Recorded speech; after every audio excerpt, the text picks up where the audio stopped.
Everyone, welcome to Unit 3. You've made it to the very end. So our third unit is over race. Please make sure that you're paying attention to all the dates that are in your Canvas page and not the one that you're looking at in this video, because that's what's important. So by now you should have completed the introductions discussion board, the first discussion board over puppy. In Unit 2, you should have completed the discussion board there, as well as submitted your essay. If you haven't done that, please make sure that you do that immediately. Okay, Unit 3, let's dive in. Here we go. All right, for our intro, we're going to focus this week on not shying away from controversial issues just like the last unit. So this time around, we're going to be focusing on race and how it functions within our society. It creates different types of social identities.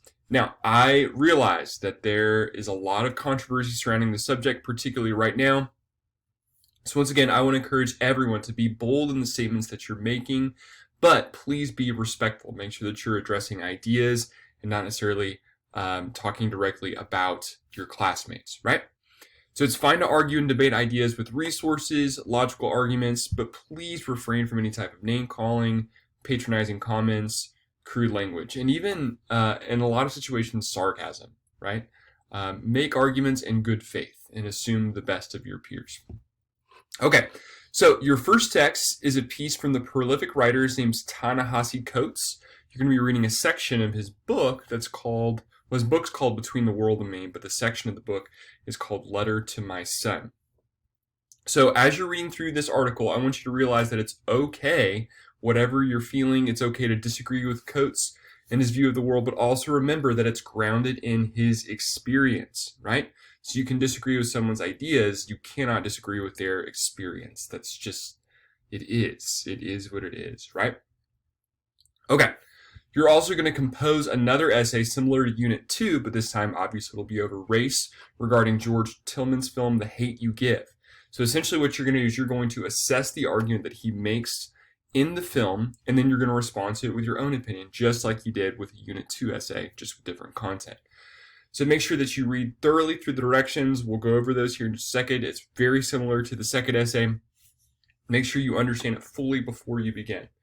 As always, if you need help, please make sure that you contact me via Google Hangouts. I'll be sending out helpful tidbits throughout the week that should help you along with your paper, with your discussion board posts. Email me if you need it. If you need that extra structure, please adhere to the schedule, right? Yours might be different depending on the class that you're in, but adhere to that schedule, okay? All right, let's go to our next page. So just like we've had with both units prior to this, I'm going to give you some crash course videos to give you a little bit of background in terms of your understanding of race and ethnicity in America. So please make sure you watch those. That'll give you more context. Okay, Letter to My Son by Ta-Nehisi Coates.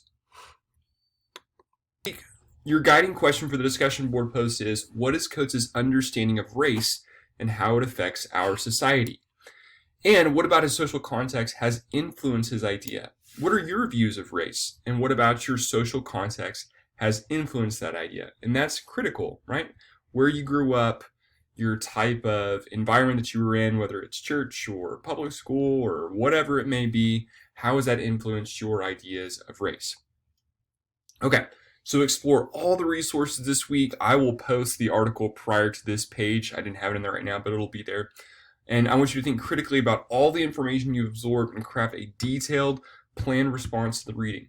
So make sure to answer the guiding question using quoted text evidence. Make sure that you're actually pulling in lines from Coates when you're writing this and give specific concrete examples. Please, please, please, please, if you're struggling here, just copy and paste the template. I know it feels weird to some of you, but just do it. Just do it. Okay, here we go. In Ta-Nehisi Coates' article, Letter to My Son, he argues that race in America is what? What? There doesn't have to be one word there. Be specific. What is he arguing about race in America specifically? And why does he think this? Because blank. He forms the basis of his point through blank. What argument does he make here? Saying blank. Great spot for a quote, obviously. And also he brings up blank. Give me another quote.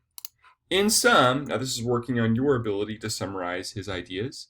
These lines from Coates' article, these lines from Coates articulate his powerful conviction that blank. What's his conviction? What's he trying to convey to you, the reader, by blank, and how is he doing that? Okay, now here's where we switch to your own opinion. So in my own opinion of his argument, I acknowledge that Coates' experience of blank and blank undergird his sense of blank. So what is it in his own social context that leads him to this position? That's what you need to think about. But, I think our sense of race in America is shaped by blank. So if you think about our American identity as a society, what is it that is shaping our sense of race and racism in America? I can primarily see this in my experiences through blank. This helps me to understand that race and racism as it functions in America is what? How would you describe race and racism in America right now? Because blank. And also, I just want to articulate one more time, be as specific as possible. So when I say that you can primarily see this in my experiences through blank, please be more specific than saying like racism or my experiences through life. Like, okay, give me a story, give me an anecdote here. Your experience with what? Okay, qualify yourself to make an argument here. Okay, as always, make sure that you respond to the argument of a peer, and do this by quoting them. Tell me what their argument is, give me your opinion of their argument, and then give me specific real-world examples to undergird your opinion.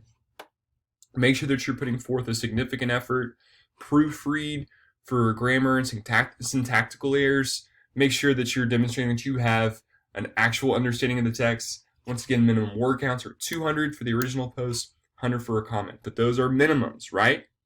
Minimums. You can give me more than that. All right. Let's go to the next page. All right, Unit 2 paper, Race and the Hate You Give. Now, this is going to look extremely similar to, that should say Unit 3. I'll fix that. This should be, it's going to look extremely similar to the Unit 2 paper. All right, so there's the link to the Hate You Give. You can click and watch right there. And what I want you to think about is what argument is the director George Tillman Jr. making through the film? Particularly about race. Think about it like that. And what is your response to Tillman Jr.'s argument? Do you agree? Disagree? Would you qualify? Meaning you take most of it or some of it and change different aspects of it? And why do you think this way? So what in your own personal experience has led you to these positions? Right. So after exploring all of the assigned resources for the unit, compose a thesis statement that answers the following questions. This is it. This is the prompt. This is what you have to answer. What does George Tillman Jr.'s The Hate You Give argue about the nature of race? That's it. What does it argue about the nature of race? And then follow up with your opinion. Okay? So just like Unit 2, it'll be 1,500 to 2,000 word paper that explores the film, answers the prompt using quotes from the film, specific references to scenes, and an analysis that connects the examples to your overall argument. So respond to the ideas, the arguments of the text with your own ideas. And once again, this would be a great place to put, a great place to put this would be in your conclusion. Do you agree, disagree, why or why not, right? Conclude with that. Give me 3 quotes from the film. It should say film right there. I'll fix that as well. And then use quotes from at least 3 outside sources to support your argument that you've gathered from TCC's databases. So all the same resources are still in the resources module if you need help working with TCC databases or MLA format, and I'll be sending those out again throughout the unit. Okay? Make sure your paper's in MLA format, and that's pretty much it. That's it. Once again, you'll see the essay grading rubric if you're confused about how I'm grading, but it's all there. So for modules, you can see when everything is due. So everything will be due on August 5th at 11:59 p.m. That's the last day of the unit. If you're stuck or struggling, please make sure that you examine all these things and resources. Send your stuff to the library. They can help you out. Look at those helpful links for the crash course composition. You can learn how to write a little bit more effectively. Helpful documents. I've got graphic organizers in there that'll help you out. Just make use of all these resources. Make use of all of these resources. All right? Okay. Good luck to you. Please, please, please ask for help if you need it, and have a delightful unit.